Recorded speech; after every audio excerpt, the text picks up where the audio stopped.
Welcome to the High at 9 News Hour, where you will hear from cannabis industry experts and professionals from around the country talk about important topics while shining light on global issues and discussing cannabis as it relates to politics, regulation and reform, data and technology, science, research and medicine, family and parenting, art, celebrities and entertainment, fitness, sports, mental health and wellness, and plant-based medicines and entheogenics. Together, we are building a stronger community, fighting the stigma and creating change. With your hosts, Jason Beck and Rico Lamitte, joined by special industry expert correspondents from around the country, and daily antics brought to you by Cannabis. Coming to you live every Monday through Friday at 9 a.m. Pacific Time and high noon on the East Coast. And thank you all for getting high at 9 with us.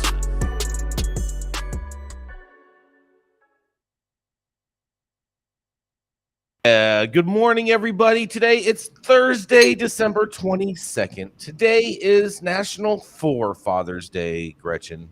It's also National Date Nut Bread Day.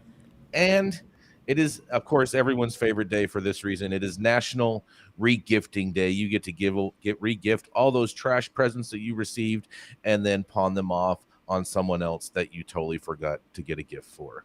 Thank you for joining us and getting high at 9 with us. It's also high noon on the East Coast. And please remember to like, share, and subscribe to us on all social media platforms. We're live every Friday, Monday through Friday on YouTube and audio only on Clubhouse. And if you are joining us via Clubhouse, you can also participate in the show by raising your hand if you have a brief comment on the story most recently presented. But we're going to pay a quick bill real quick. So why don't you just hit that like button and hit subscribe if you haven't already, and we'll get right back with some news. You want to grow some of the best weed in the world? Then you must start with the best genetics in the world. Go to www.dnagenetics.shop to order regular, feminized, or autoflower beans. All of your favorite DNA genetics cultivars such as Kosher Kush, Skywalker Kush, and oh yeah, Chocolate Truffle Shuffle. Boasting more cannabis awards for their award-winning genetics than any other company in the world. Remember to go to www.dnagenetics.shop to see why our terps don't lie.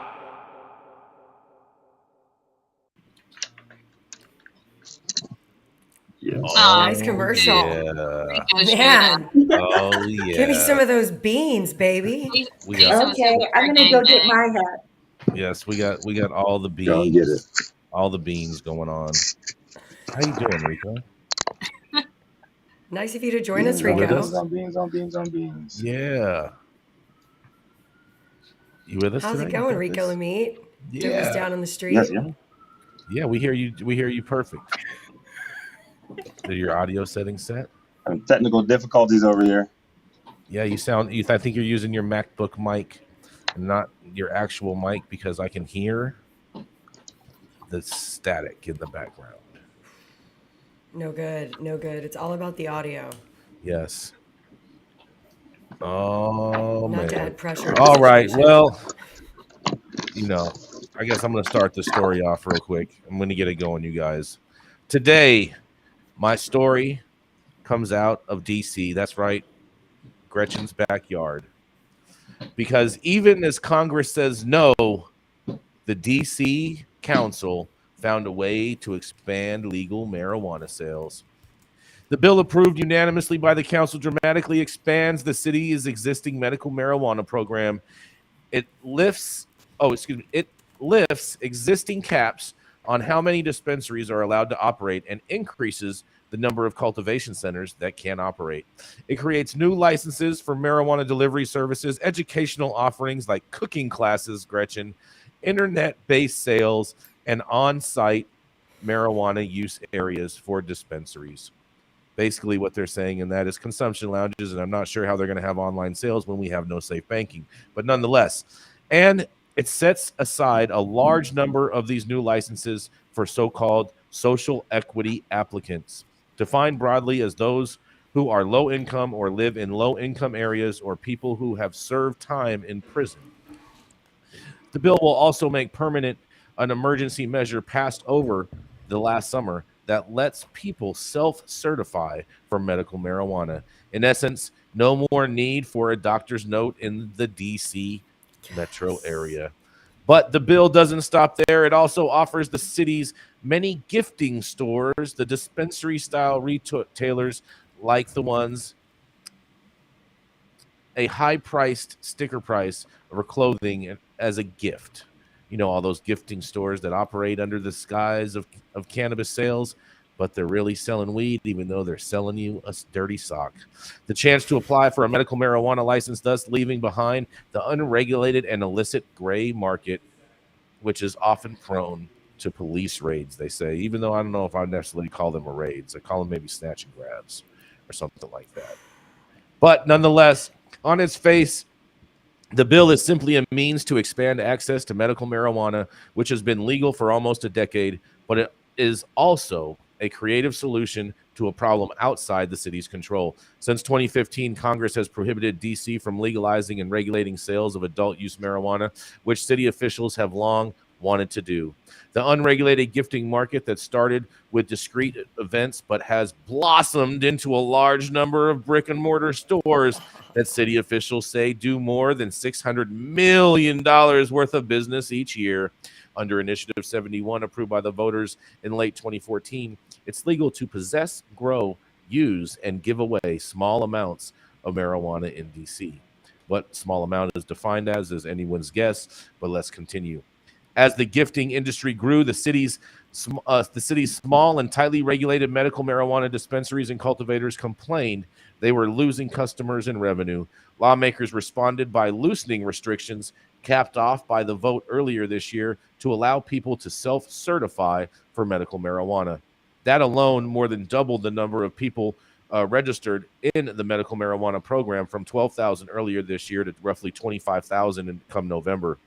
But what to do with the gifters remained a sticking point. D.C. can't legalize them, but Chairman Phil Mendelson's multiple efforts to ramp up city enforcement on them prompted pushback from an increasingly organized and politically active gifting industry, and those efforts were eventually rejected by many of his colleagues. Ultimately, weeks after negotiations between Mendelson and council member Kenyon McDuffie from D5 Ward, including during a recent 3-hour Amtrak train ride from a conference they both attended, led to a creative compromise. The gifting shops would be offered a genuine so-called on-ramp into the legal and newly expanded medical marijuana market with an emphasis on offering licenses to local and minority applicants. Lawmakers insist that they are abiding by the congressional prohibition since they aren't technically legalizing recreational sales, but some gifters see the bill as a clever way to legalize and regulate a market that already exists under or using the only mechanism the city has available to it. In a quote, "I think the writing is on the wall as far as the gifting model goes. It was a great run. It was a long run. Some good, some bad came with it. But if you want to operate in Washington, D.C., where again, we just do not and most likely will not have state autonomy, which you shouldn't have, this is the only solution for you," they say, says Mark Neglu, a co-owner of Pink Fox, a high-end clothing retailer, and also a gifter. "We were in between a rock and a hard place," he says. And then it goes on to talk about the legislation a little bit, and they're like, that's the carrot, but the bill also contains a stick. Any gifters that do not apply for a medical marijuana license or meet the qualifications for one will be subject to ramped up civil enforcement through it's not expected to begin for almost a year. The Generational Equity Movement, a coalition of some gifters, say that the bill represents progress, and the I-71 Committee, another coalition of gifters, calls the bill a great improvement over prior drafts that would have given gifters less time to apply for licenses and ramped up civil enforcement more quickly. Still, the committee worries that the new cultivators may not have time to keep up with the demands of the many new dispensaries that could come online. So I would love to hear, especially what Gretchen has to say, since she lives in the district, and what she thinks about this. But this is Jason Beck reporting for the High at 9 News. I think that this is a good thing for the city. However, I am torn at times when medical programs are just swallowed up. And that's pretty much what DC is doing to allow people to get cannabis. I've been in the I-71 stores. There is not 1 ounce of weed in those stores from DC. So it's interesting. But another thing that DC also has that would be great for these shops is they have reciprocity. So anyone can come in from out of state if they're a medical patient, and you can purchase your cannabis here in DC. So I think the city's doing what they have to do. They've been screwed by Congress for a number of years, and I say they should go for it. And having conversations with these folks in the I-71 stores, I think they are more than willing and happy to get on board going for a license. I think these people have just been looking for an avenue. I don't think, I mean, of course, there will still be some illicit market, of course, but I think that a lot of them are going to take advantage of this and are going to be quite excited. I think it's incredible. I think it's so incredible, giving a path, creating a path to real prosperity. And, you know, that's what it's all about when we're talking business. I think just being, you know, in Texas, and it's a legacy market here. We call it Liberty Market because it's flower's still illegal. Liberty Market. Liberty We could also Market. call it the Freedom Market too. Yeah. But it's all about having that path. And I just, you know, DC, man, undercover. It's I don't know. As a Texan, it's like not on my radar. Only, you know, it's only on my radar because the president lives there. But it seems like, seriously, I thought this president lived in Delaware. He lives. I don't know. I think he lives Doesn't in he a spend more vat time somewhere there? in Vermont, and his brain's being manipulated. But that's for a different day. I just think it's really cool and really just inspiring. I love that the medical market and creating the medical cards has created a lot of industry for all kinds of different, entrepreneurs in cannabis that don't really want to touch the flower, but that feel comfortable understanding the regulations around, you know, providing people with their cards. But and I've benefited from the medical cannabis card industry. But I think it really you have, Dr. Mary. Yeah, I mean, it's not a major part of my income, but it's a nice little side hustle that I've been doing for quite some time, and I think a lot of doctors benefit from it. But the broader point of having a medical card and monitoring people who are using this drug is because the drug is dangerous. I mean, we monitor, you know, people who are taking opiates. And we report people who are on amphetamines for ADHD, so that if you're getting your drugs from 3 different doctors, we have a national monitoring system to keep track of that. But I mean, cannabis has proven over and over again to be safe and effective with very limited drug-drug interactions. There's no reason to handle cannabis like opioids and amphetamines and other, addictive, dangerous prescription therapies. I mean, and when Washington D.C. opened it up for people to just get their own cards, that's what they said. You know, that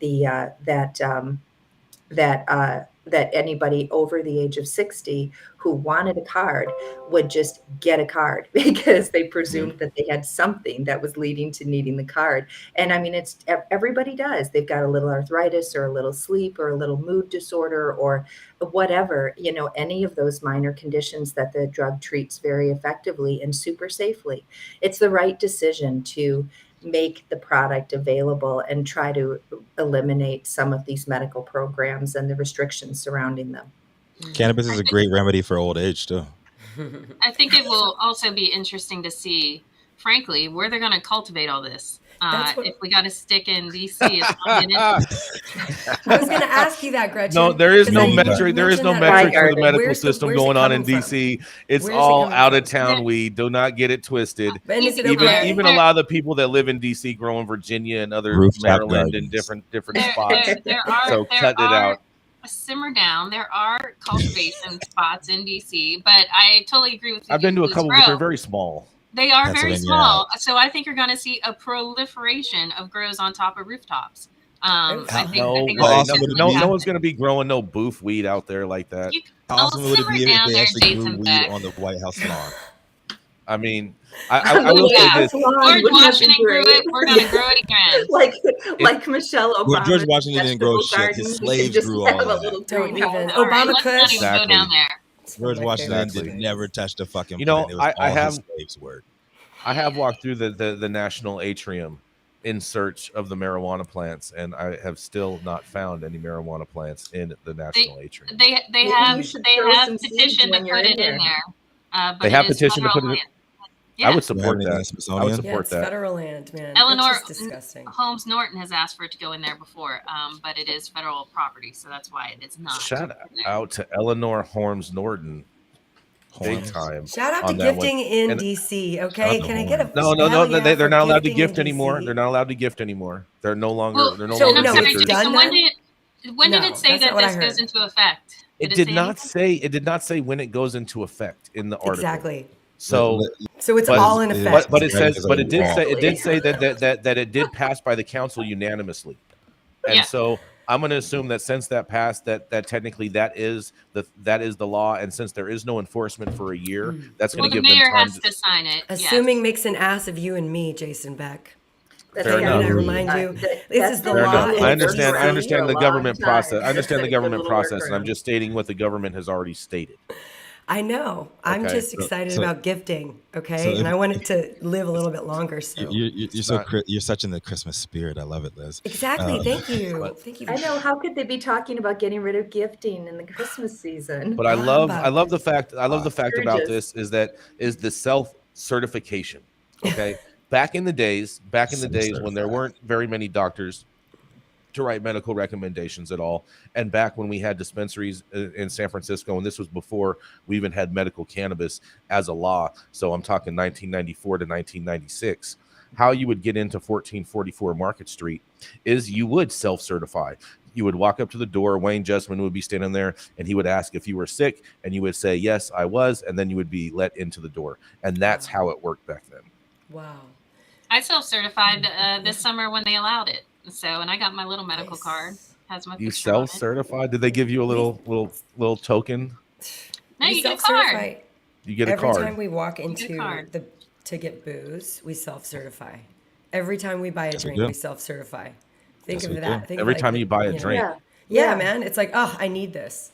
But you Every can't. time you- I every time would you have a want drink, some literally cigarettes. then Go you get drive some afterwards. You Yeah, I need self-certify. that. You're good. That doesn't Yeah. make sense. Yeah, it does. No, I think I'm why just should saying. marijuana be any different? Why should you have to go get a card and go through that whole process? Why Because can't it's a you Schedule buy 1 joint? drug. It's dangerous.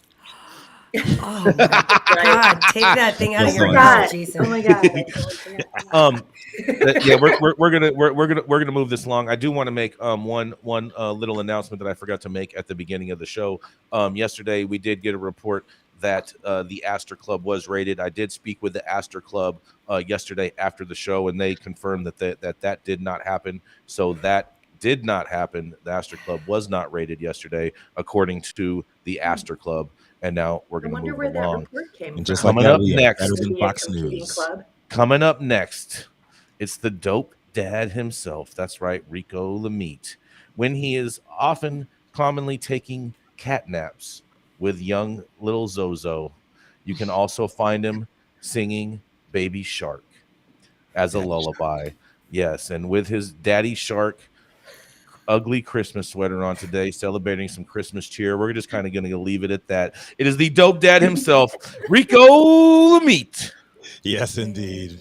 Happy Feast of Saturnalia, everybody. For today's headline, I got an Empire State announcement being pushed out by New York Times, The Post, Gothamist, Bloomberg, and pretty much any other Big Apple covering publication. New York State's first recreational cannabis dispensary, Housing Works Cannabis Company, will indeed be opening December 29th in Manhattan.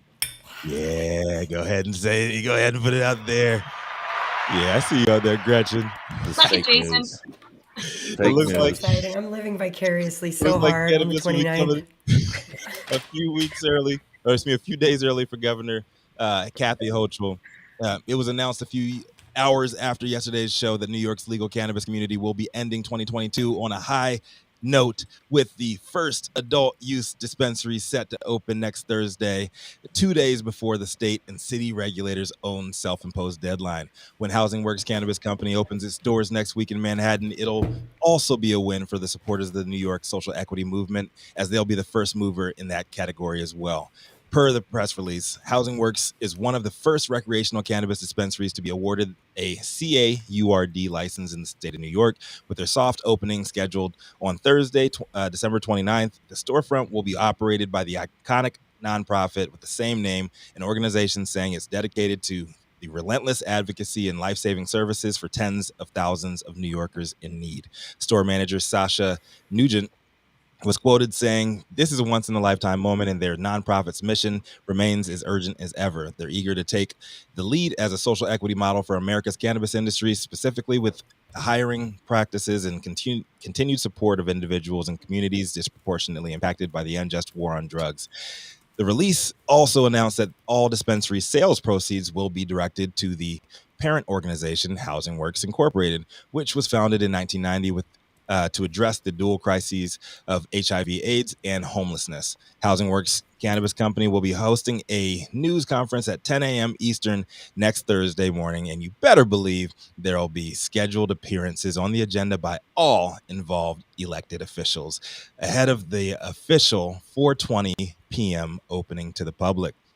An event of this magnitude will surely go down as one of the greatest ever in the history of political photo ops. There wasn't a ton of details more than what was put out in the press release, but if all goes as planned, even if it's just one shop opening, it seems Governor Hochul and Tremaine Wright follow through with their promise that New Yorkers are going to be able to buy weed before and ring in the new year in New York with legally bought cannabis. I don't know how many people will actually decide to stand in hours-long lines in freezing weather to buy overpriced cannabis from a Manhattan pot shop with so many question marks surrounding it, as opposed to literally no lines and cheaper tax-free freedom market bodega and or food truck weed. But New York is arguably the tourism capital of the world, and capitalism has an odd way of making people choose emotion over logic.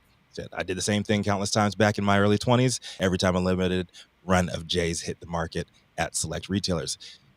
Quick bit of advice for all you New Yorkers: Coleman camping tents are no match for negative temperatures, trust me. There's no word out there yet when New York's other 199 social equity branded adult use licenses will be awarded, or when their doors will too be open, but I hope it's as expeditiously executed and they get at least some of the love and hype from regulators and the press as this one will surely have over the next 7 days leading to their launch. Congratulations, Housing Works, and good luck on the landmark opening. Also, New York Cannabis for making all of the haters and naysayers out there eat crow on a technicality. And to all the folks traveling to Manhattan next week to be part of the legal cannabis history, I hope it's everything that you dreamed it would be. I'm Rico Lamitte, the dopest dad on the street, reporting live for High at 9 News. Now let's talk about that $100 bet between Jason Beck and Gretchen. First of all, Rico, you called it a soft opening, okay? There's no way in hell that they're going to have any product that's going to be ready for sale, okay, on this opening day. So therefore, it is not an opening, okay? It's just people gathering around, fucking stroking each other off. Oh yeah, look how great a job we did, guys. Hey, we're open. Da da da da. We have nothing to sell. Gretchen is right. I think we need to send Dr. Mary as an official correspondent down to this joint and see what is being put out there. Yes, I'm down. Dr. Mary, I want to see a receipt from an actual transaction of a purchase of actual cannabis. And number one, the bet never said purchases were necessary. The bet was that a dispensary would open. That wasn't your deal. And opening a dispensary means that you're selling weed. That's what it means. It means that you're selling weed. It's not like, oh, I signed a lease on a place and all of a sudden my doors are open and I'm selling clothes and I'm just gifting weed. Jason, that is actually the way that it might have to happen, and that's no, it's not. No, it's not. That's the way. No, it's not. That's not opening. That is fake news. That's the way it happens. That is total bullshit. If you're not perfect, don't open your doors. It's not, if you're not selling weed, you're not open. That's what I'm saying. They're going to sell selling weed. You're not open. It's New York. They're selling weed. I'll come up from Texas and give you a receipt. Come on up from Texas. Come on up from Texas. Yeah, because we already know you're probably running out of Delta 8 down there, and all of a sudden you're gonna have to get some. There are plenty of rooftops in New York. Yeah, I know of a little bodega you can actually get some really good fire California weed at right around the corner. You just need us to all chip in $20, Jason. If time's been tough lately, what's that? To pay her, do you want us all to just put $20 in? It'd be all right. I'll throw $20 at it. Not at all. Congratulations, No, Gretchen. it's not a congratulations at all until you produce a receipt, Dr. No, it's Mary, okay, man. or I we get see it. on the Sometimes I news that the can't make first my legal bills, you know, and you sale just need a little happens in help. New York. It It's is not tough. a It real means store. Christmas. All And the while you're gifts, at it, Jason, while you're you at it, you can know. tack on that other 100 for the pardons you owe me. While It's we're not the end of the year yet. It's not the end of the I'm year just yet, saying. and Massachusetts I still do has a believe- pardon coming up. Like I said, the details were a little scant. They were a little scant on this one, but I do believe the quote unquote soft opening is because almost all of the damn day is going to be a photo op with a bunch of politicians, and they're going to start selling weed at 4:20 p.m. Well, if they Who start owns selling it? weed, Like- if they do actually sell some weed at 4:20, I will get paid Gretchen the $100 on that bet 100%. No Jason. questions asked. You But better run to that me, $100 bill under a black a light. dispensary is not open legally unless you're actually selling weed out of it. Jason, Jason, I'm if just you trying to need a little understand, why help, do you think they're Jason. not selling weed? Where in the press release are you saying they're not selling? Well, because it's so I've been to dispensaries that have done a soft opening and they're not Uh-huh. even ready to sell any weed yet. They're just like, hey, we're here, we're gonna be But here, it we're gonna says be open in nowhere a that couple they're weeks. not going to sell weed. You're just making that up in your cute little head. No, they're not going to have Assuming- enough. Where are they going to get where are they going to get all this weed from? Have it tested and have Hello, it there's a packaged, gazillion hemp packaged as a farmers finished who are product looking to by sell the their 29th. By the Oh, it's gonna 29th, be how are there. they? It's How's gonna that be going to there. happen? Are you kidding How's me? it Of gonna course happen? it's ready. You're out of your It is mind. not ready. How many It stories is have not you ready. done with all this weed hanging out in New York waiting to be sold? What are you talking about? There's plenty of weed. That weed is from two years ago, okay, and is I already don't care dried. So it has to how old be it fresh is. weed. You owe me Terpenes, It has to be $100. fresh terpenes have weed. already You get been it? sucked It has out to by be the grown atmosphere. specifically for the, but I get it. You are the longest running operator in cannabis ever. If you're We not get open, it, if you're not okay? selling weed, all right, You that's can the stay bottom You're line. You crazy. can Why talk do your you think shit, they're not but I selling bet you they have weed? weed. You may be paying rent on the space, but if you're not open and you're not selling weed, you're not an open store. Period. Jason, weed will be sold. You owe me money. Live with it. If Move weed along. if weed is sold, I will pay you the $100, but I do can't not wait. believe that they're going to have their shit together in time to actually sell weed on the 29th. Gretchen, what are you gonna do with that $100, man? Hey, I so quick question for everybody else, Something like a side fancy. note from the bet and the technicalities here. What do you guys think that is going to mean for the rest of, like, we all know this is just a political bullshit like play to absolutely get one open before It's a the end of the photo year. op. I'm surprised Steve D'Angelo isn't going to this. Oh, simmer down. Who says he I won't think- be? Who says No, Thank I'm you, just Rico. saying. Here we go. I'm going to be surprised if Stevie D ain't there. There's I'm so just much saying. assuming going on today, Jason. No, Just no, open your no, mind. No, but what do you guys Everybody's think going to about, be like, there, the rest? even I Steve. hear you. I hear you, They said Rico. they said the first 200 are supposed to be social equity. Like, what about the rest of them? When are they going to get their shot at opening their doors as well? I think what we need Good to look question. at this as is truly, even though Jason thinks it's bullshit, a great move for New York. Because know what this tells you? It tells you that the regulators, the folks, they are behind this. They are pushing so hard to get these stores open. And we've always said in the past that once a state legalizes, it takes about 2 years to go from the vote to actually getting stores open. So they are way ahead of the time clock here. New York is They're pushing not. hard. This is Unless they have a this is sale, what- they're not pushing thing. ahead. They are And pushing. Rico, it looks like the social equity thing is coming online. Is never good for you? The 33rd of Nevuary. It's gonna Mhm. start at Neverland. Yeah, exactly. I think Yeah. good job, New York. Yeah, I I'm happy for the applaud them for technicality, working but hard. Yeah, hustling, doing what New York does. My fingers are crossed. And I hope that the rest of the 199 that they promise, I hope they actually do get to open sometime soon. And I wish them the best of luck. Keep it positive. Yeah, I wish them all the Jason, best get of some luck. Christmas spirit. Hey, I'm with it. Hey, like I said, if they actually sell some Krampus. weed, and there's because there's going to be a whole new news story about the first legal sale happening in New York. So unless that's happening, you're not getting paid, Gretchen, because that. Oh, is I'm a getting my fake money. news story. It's going to be Dr. Mary Clifton down in front with her money. I wanna see Dr. Mary's Steve receipt D'Angelo's from the going to show up store. with his own I POS. got you. That could Dr. be Steve good. D'Angelo on the That could be scene. good. That could be good. Let's keep this party going. All right, so she's a spicy redheaded conservative, well known in DC circles for cooking up excellence in the kitchen. But next week, if all goes according to plan, she'll be collecting a couple of Benjis owed by Jason Beck. Coming to the stage, we've got the founder of Panoptic Strategies and our very own Washington insider, Gretchen Gailey. Good afternoon. I'm about to be rich, and I wish I could bank it, but oh well, Congress sucks. My headline is coming from Marijuana Moment. Senator confirms Safe Plus marijuana banking deal includes gun rights and expungements.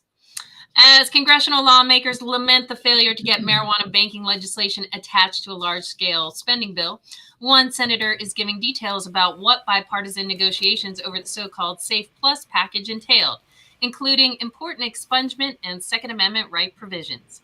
While it has been previously reported the gun rights were included in the package in order to get buy-in from conservatives, as lawmakers pushed to produce passable legislation during the lame duck session, the new comments from Senator Jeff Merkley appear to be the first on-the-record confirmation from a lawmaker on the issue. Even though key legislators agreed on the framework of the cannabis reform deal, they couldn't push past opposition from Republican leaders who refused to allow it to be included in a large-scale legislation. But Merkley, a prime sponsor of the Safe Banking Act, says we've done so much progress on forging bipartisan consensus, and we won't rest until we get it done. The comments echo points that Senate Majority Leader Chuck Schumer made on Tuesday, in which he also blamed Senate Majority Leader Mitch McConnell and Pat Toomey for tanking the marijuana reform as part of the omnibus appropriations legislation. McConnell's opposition has also been cited as the reason the reform wasn't included in the NDAA earlier this month. But Schumer's remarks at a briefing on Tuesday didn't reference specifics about what lawmakers were negotiating in terms of the much-anticipated Safe Plus. While Politico first reported that gun rights would be a feature of the legislation, and sources have told Marijuana Moment the same over recent months, no legislative language of the deal has been publicly released. Merkley tweeted, "We have a bipartisan agreement which includes tweaks to safe banking and important expungement and Second Amendment right provisions." That seems to reference the bipartisan Harnessing Opportunities by Pursuing Expungement Act, otherwise known as the HOPE Act, which would incentivize states and local governments to expunge cannabis records in their jurisdictions, and the Gun Rights and Marijuana Act, which would protect Second Amendment rights for cannabis consumers by exempting people in legalized states from a federal restriction that bars any unlawful user of a controlled substance from owning a firearm. The note about tweaks to safe banking, possibly referred to changes, were made at the behest of the Justice Department, which sent a memo at the request of Republican senators outlining concerns about potential unintended consequences of the reform as it relates to money laundering and other issues. Sources previously said that those DOJ concerns had been resolved, but a small group of senators still met with the department this month to seek assurances. The tweaks also could have been related to equity-related components. Advocates have pushed for more targeted language to ensure that the bill supports equity goals and didn't primarily stand to benefit large corporate interests. For those who lost loved ones in dispensary robberies, for illegal cannabis businesses who can't get access to financial services they need, for communities where cannabis is legal, we can't let political block meaningful common sense public safety and cannabis legislation, according to Merkley. I won't stop pushing to pass the Safe Banking Act. We pursued every legislative avenue possible this year, and our bipartisan coalition is closer than ever before getting to the finish line. Cannabis businesses can't wait. We must pass it in 2023. Well, I love Senator Jeff Merkley for all of a sudden giving a shit about safe banking. I don't know what's been taking him so long.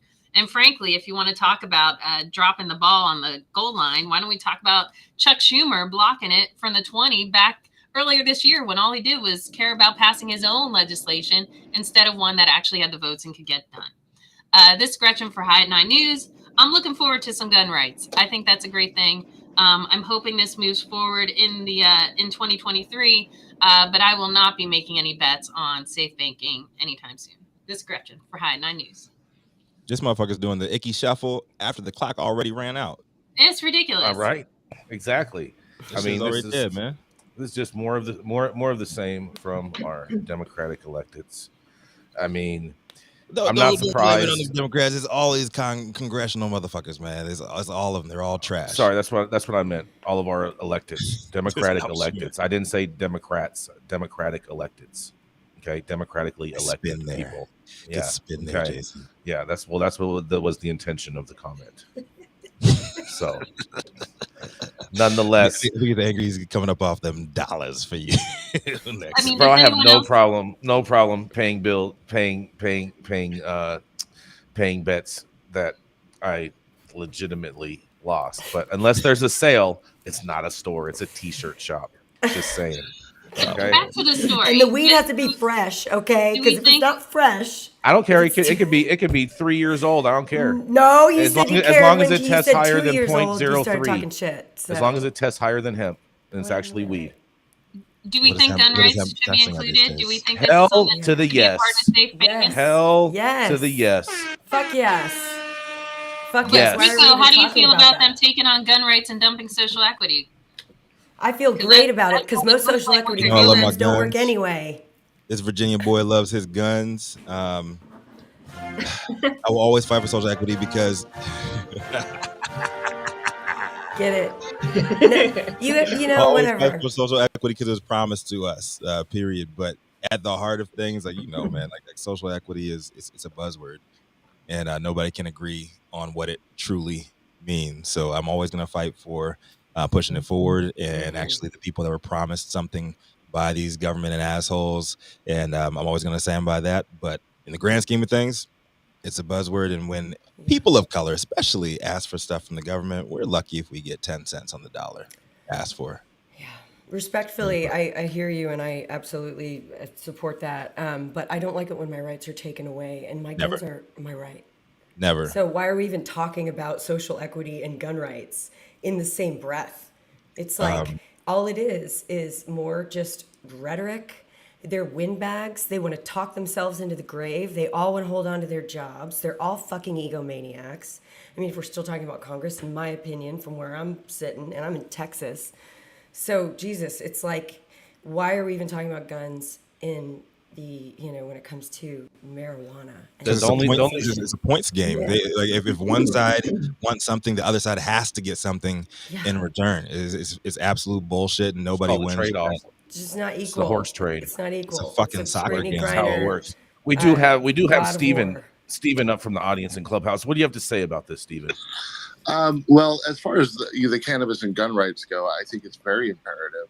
Personally, I live in the middle of national forest where I've cultivated cannabis for the last 20 plus years. And I've always found it really ridiculous that I would be federally prosecuted, not for necessarily the cannabis, but for the possession of guns when I live in the middle of national forest where generally guns are necessary to ward off guns are necessary many everywhere, things. Stephen. Guns are necessary everywhere. And I agree with you, Jason. I am a Democrat, and I do believe in freaking the right to bear arms, and I think all the BS about gun restrictions is terrible. And the biggest gun restriction is that of cannabis users. Like what cannabis user that owns a gun is out there freaking in the middle of the street firing it off? I've never met one. Never. So that has always disturbed me because I do cultivate cannabis. What if somebody was to come rob me? How would I protect myself? I'm glad. I'm absolutely ecstatic that they're including that in it, because just as they did it here in California, they made cannabis no worse than having alcohol in your house when it comes to your children and CPS. I think the same should happen with guns, because all this is just prohibition bullshit that they've put on us, and the prohibition needs to end already. Gosh darn it. Yes. I mean, if you do a gun restriction, does it then allow you, if you find somebody who's got a gun and who has cannabis, you can get them on two different That's what law enforcement often tries to do, is they'll say that there was a firearm in the commission of a crime, and that crime being a drug transaction, and boom. Jason, remember that story that we covered last year in Oklahoma when that guy tried to defend his own fucking cultivations, his own grow, ended up killing an intruder, and he went to fucking prison for that shit. Mm-hmm. Yeah, wow. This shit is crazy, bro. Wow. This shit is crazy. But you know what? I also wonder too, if this were to pass, would basically that case in Florida that Nikki Fried is charging, would that just get dismissed before it goes to the Supreme Court? What do you think, Gretchen? I mean, I'm no attorney, but I think it would definitely not be an issue anymore. I don't think the court would take it up. Yeah, that's what I'm saying. It would basically be dismissed. No, it would just be not taken up by the Supreme Court. It wouldn't be dismissed. Well, I guess the Supreme Court would dismiss taking up the case. Then how about that? You would have to follow the lower court's ruling. Exactly. Okay. Well, it's not dismissed. Well, they would dismiss. Words matter, Jason. I know you love to throw them around like they would nothing, dismiss. like They would dismiss the case in regards to taking it up. Words matter. They would dismiss the case as far as taking it up on the Supreme Court. Lexicon, schmexicon. Okay, Yeah. In your world, yes. In Jason Beck's head, it's right. dismissed. In Jason Beck's world, let's pay a quick bill, and we'll get right back to the news. At True Classic OG, we live by one motto: stay true. We stay true to our legacy cut of True OG that's always fresh, piney, gassy, and delicious. We represent the spirit and hustle and diversity of our great city of Angels, and we stay true to the spirit of this plant, doing everything in-house to ensure that you get the highest quality and consistency with every batch. And that's what made us LA's favorite OG. True Classic OG. Stay true, Los Angeles. The thoughts and opinions or shade thrown on the High at 9 News are those of the individual speakers and not those of any other speaker or its followers. The statements made do not constitute legal or accounting advice, and our speakers make no representation regarding the legal status of any substance in any county, area, or territory, or of any authorities. The views expressed in this room do not establish any fiduciary relationship. Our sponsors do not imply or constitute any endorsement by us or the expression of any opinion whatsoever on the part of any speaker on stage. If you are an easily offended person, this show is probably not for you. And maybe you should just go to Texas and buy some Delta 8. Flying into LAX and you want to taste some of the best weed in the world? Then stop by LAXCC, the closest dispensary to LAX, located at 8332 Lincoln Boulevard and open from 8 a.m. to 10 p.m. 7 days a week. Always make LAXCC your first stop when you touch down in LA and score like a winner. And don't forget to tell them I sent you and mention you'd like to get High at 9 for 10% off your full order. This feminized Lone Star state advocate and storyteller is the co-founder of Grow House Media, pumping out some of the most entertaining industry-specific content I've seen coming from a non-legal state, period. She can be found weekly on her podcast by the same damn name, Feminized, where she interviews some of the dopest women in the game and is all about gifting, giving, and living life to its fullest this Christmas season. Coming straight out of the great state of Texas, y'all know who it is, Liz Grow. Hey, y'all. Thank you so much for that intro, Rico. Oh, I love it. Before I start this story, I just want to share some Texas hemp with you guys. That's what it looks like. Oh, man. Smells very good. Gross.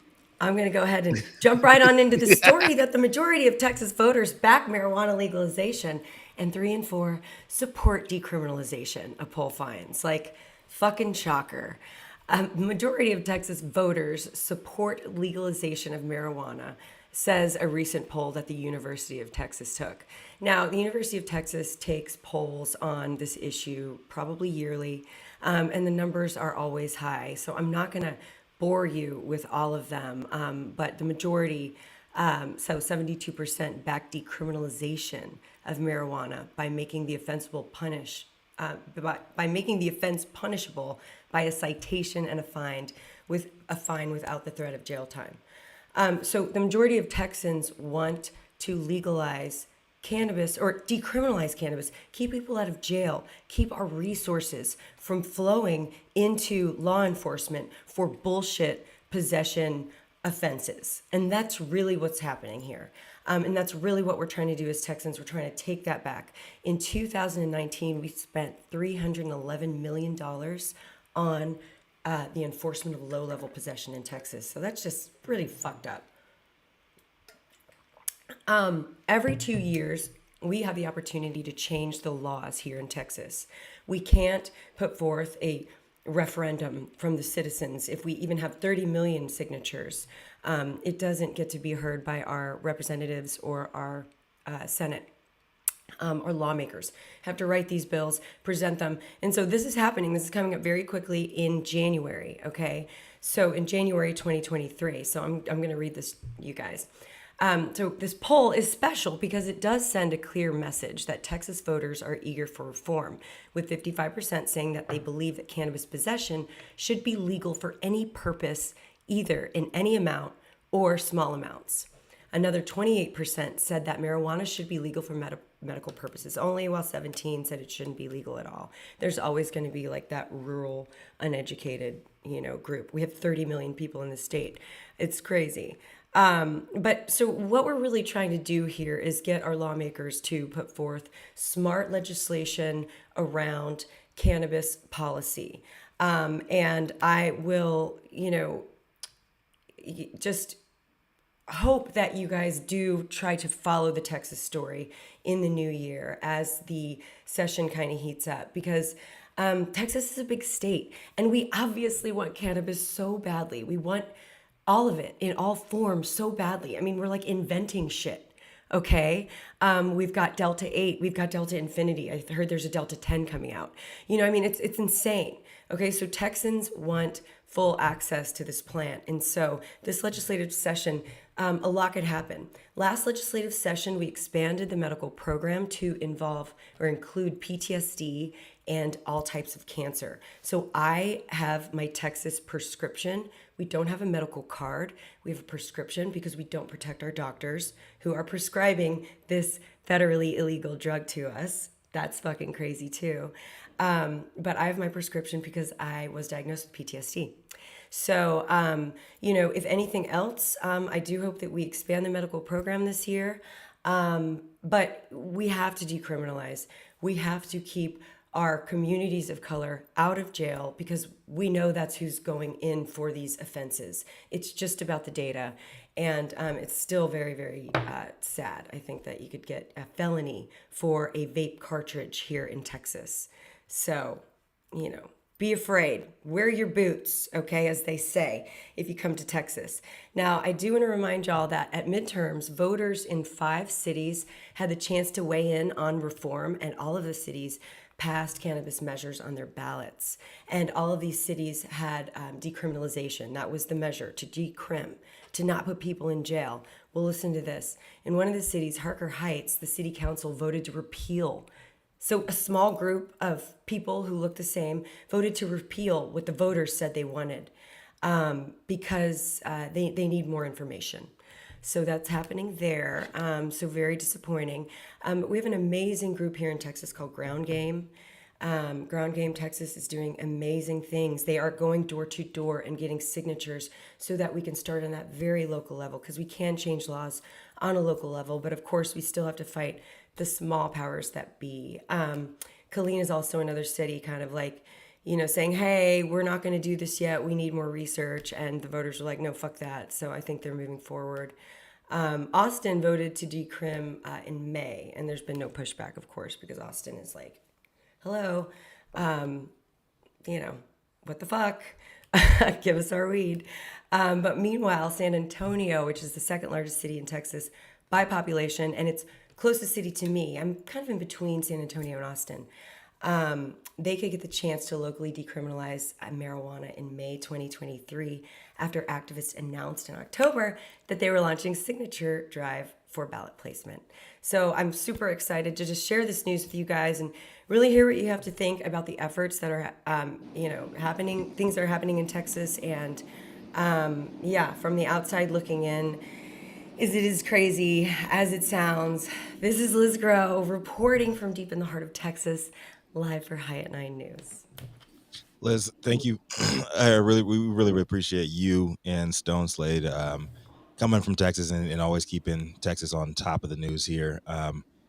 With New York going down, I think Texas is the last big economic force in the United States left to move forward on this, and 100% we do need to stand behind Texas. All jokes aside, we do need to stand behind Texas to make sure that we get this done going forward. That being said, California needs water. California needs Texas's water too.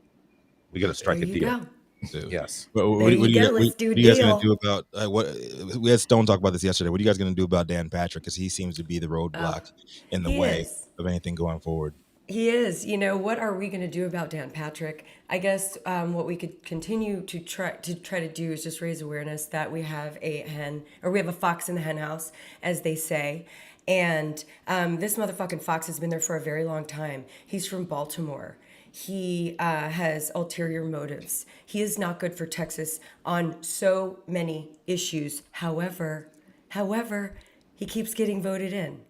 We also, the candidate, the opposing candidate just doesn't seem to be passionate enough. I mean, go out and get those fucking votes.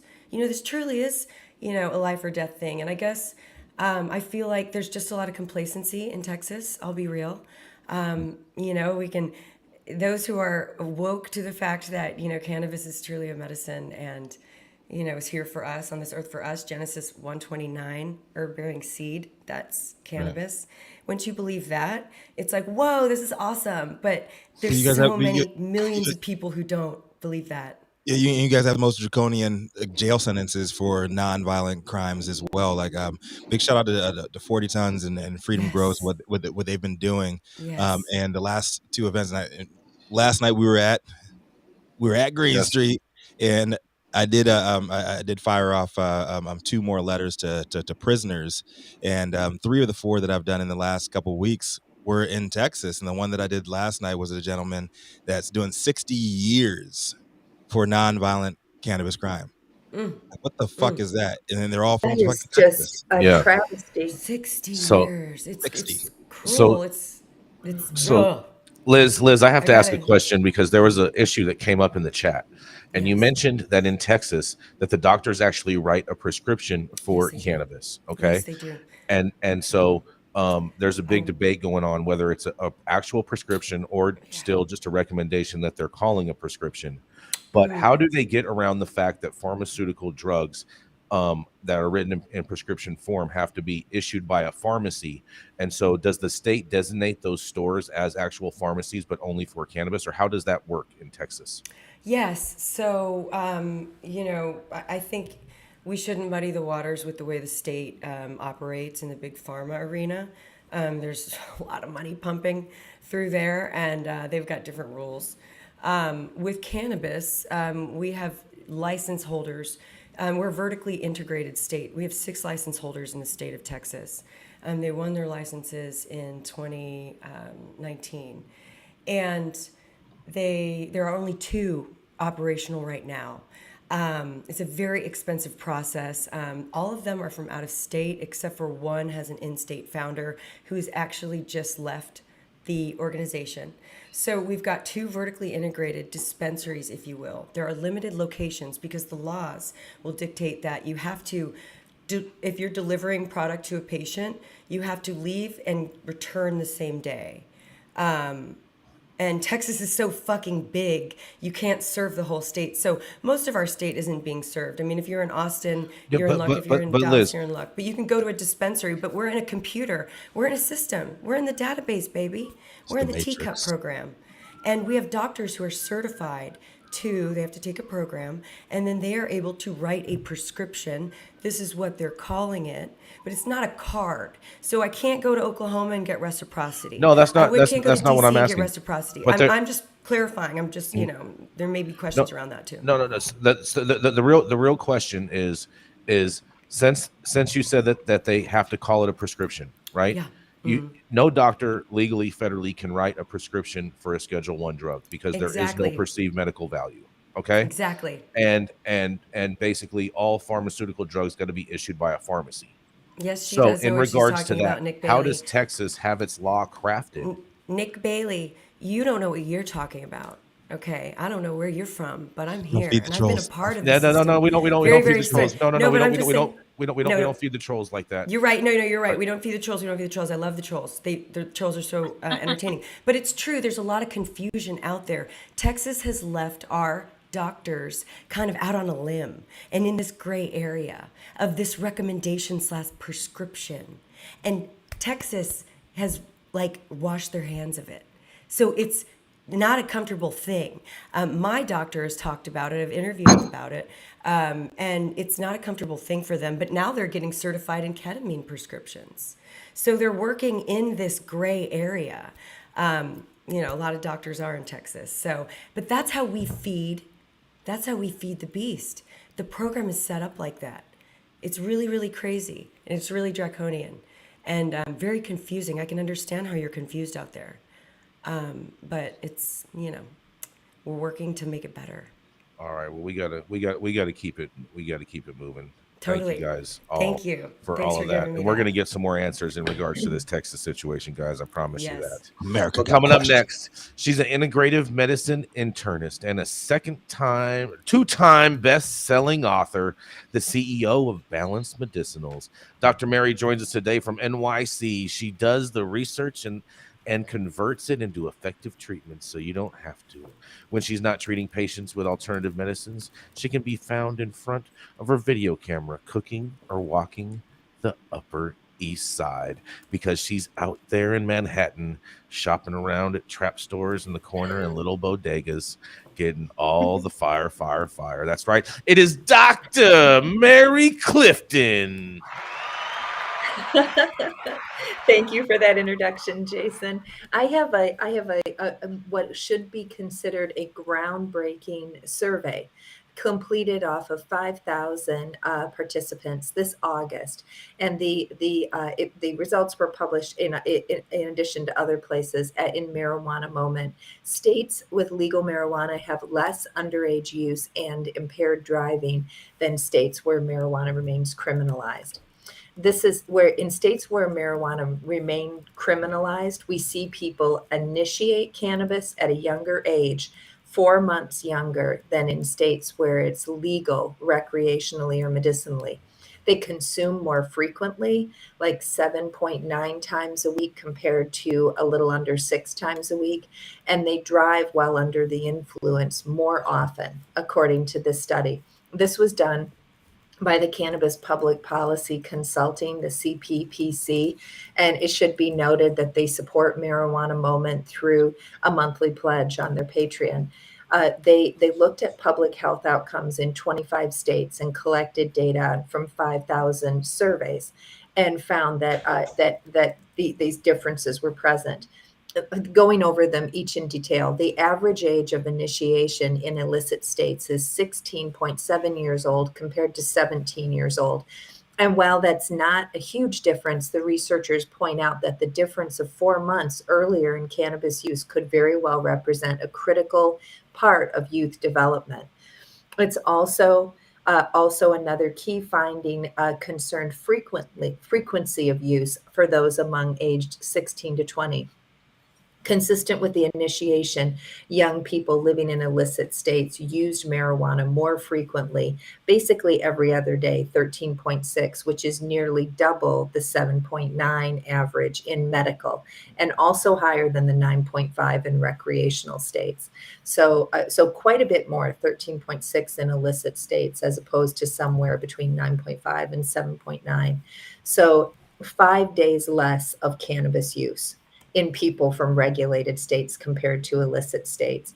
And the survey also looked at driving while using cannabis, and found that in medical states, the rate was 4.2 days per month, in adult use states, 4.3, and in illicit states, 5.1. So basically 1 more day a month, of driving while having used cannabis, whether or not that's even relevant to any particular driving outcomes. But this is really a pretty good size survey. 5,000 surveys collected. You'd have to spend a bit more time digging around to find out how they identified the people that they were going to do the surveys on. But still, regardless, we do keep seeing this. This isn't the first time that we've seen this finding where, states that are legal have an older age to onset of use, and less illicit use, and less problems with teenagers getting into it. So I'm wondering what you all think about that and why you think that's happening.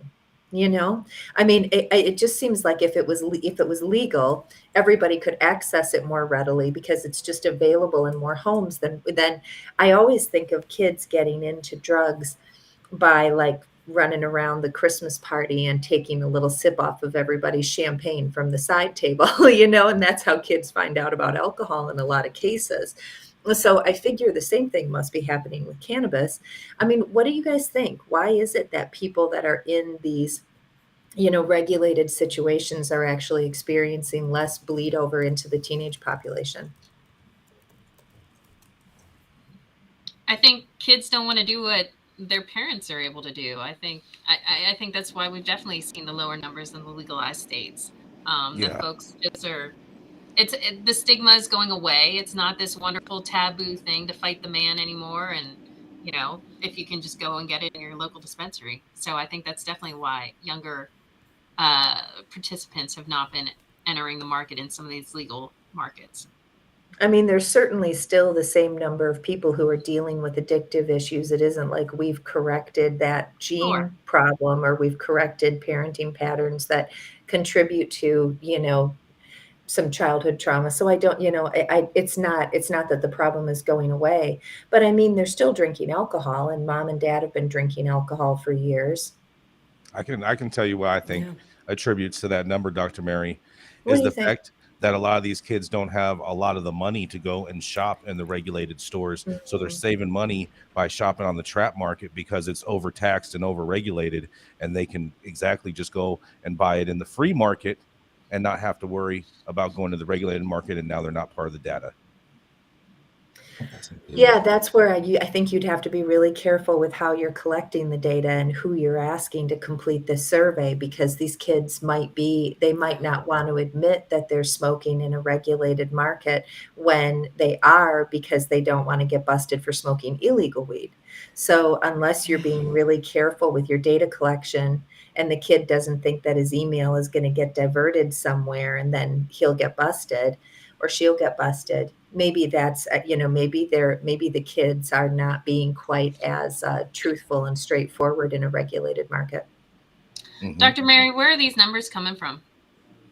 Well, it was a survey of 5,000. It was 5,000 surveys that were taken in August by this CPPC, and I didn't dig in exactly to where they got the surveys yet. I can quickly look at that. But no, I don't know. Yeah. The short answer is I don't know. I wonder what the like police data says. You know, they pick up so many kids and they mark them down for weed. You know, I wonder what that data looks like going from How many kids? Legacy. How many? You mean like how many minors get caught with cannabis? Yeah. And just compare those numbers. I'm willing to bet it's a lot, because all across the country we have a lot less people getting arrested overall right now. Right. But I mean, minors, you know, I'm just saying the number of minors that goes to jail or that gets picked up on a yearly basis, cannabis or not, there shouldn't be that much, you know, variety. Like it shouldn't vary that much. Right. And so they mark it down probably when they're caught with weed. Right. I'd imagine. Of course, one more thing to fuck them with. And so there's some with weed, some without weed. And then we have that data, those with weed. And then when the market becomes legal, so they still have 100 kids getting pulled in. You know, how many of those kids, do they still mark the weed? And yes, of course, they would still mark the weed. Then how many of those kids? That's the question. I wonder what that looks like. Because I would trust that more than survey data. Interesting. Very. But we are at the top of the hour. We are at the top of the hour. We got to close it out. Yeah. You got 10 seconds for final statement on that, or are we good? Oh, I just found that the data was collected from the quarterly regulatory determinants of cannabis outcomes survey. So I'm not sure. I'm still not sure who was surveyed. 5,000 U.S. residents across 25 states, but how they were collected really is still not very clear. Let's keep on following that money. But thank you all out there for tuning in with us for another episode of High to 9 News. You can always catch us weekdays, 9 a.m. Pacific and high noon on the East Coast. Big shout out to our live audience members and online supporters tuning in and giving us feedback on the daily headlines of chaos, also known as the developing cannabis industry. Our vetted industry correspondent team tuning in from all over the globe. Community, bringing us much needed variety, perspective, and adding respected opinions to the conversation, and to our production team, the wonderful Jaja Simone holding things down every damn day in Clubhouse, and Adam in the background keeping our AV struggles in check. We couldn't put it all together without you. And to the haters, we love you all so much, but know that feeding you our joy is the only way that y'all can get your color back. I watched the damn Troll movie with my daughter 2 times this week, and I know I am so much on to your antics. Finally, Cannabis Sativa L, you are the sacred reason the High at 9 news team shows up to read these headlines every day. Thanks, babe. It's Thursday, December 22nd, 2022. The show's over, and you've been blessed with the top industry headlines. We hope it was enough to put in your pipe and smoke it at least until tomorrow. My name is Rico Lamitte, the dopest dad on the street, signing off. And please remember, Daddy Shark Gang, Daddy Shark Gang, gang, gang, gang, gang. Merry Christmas, y'all. Bye.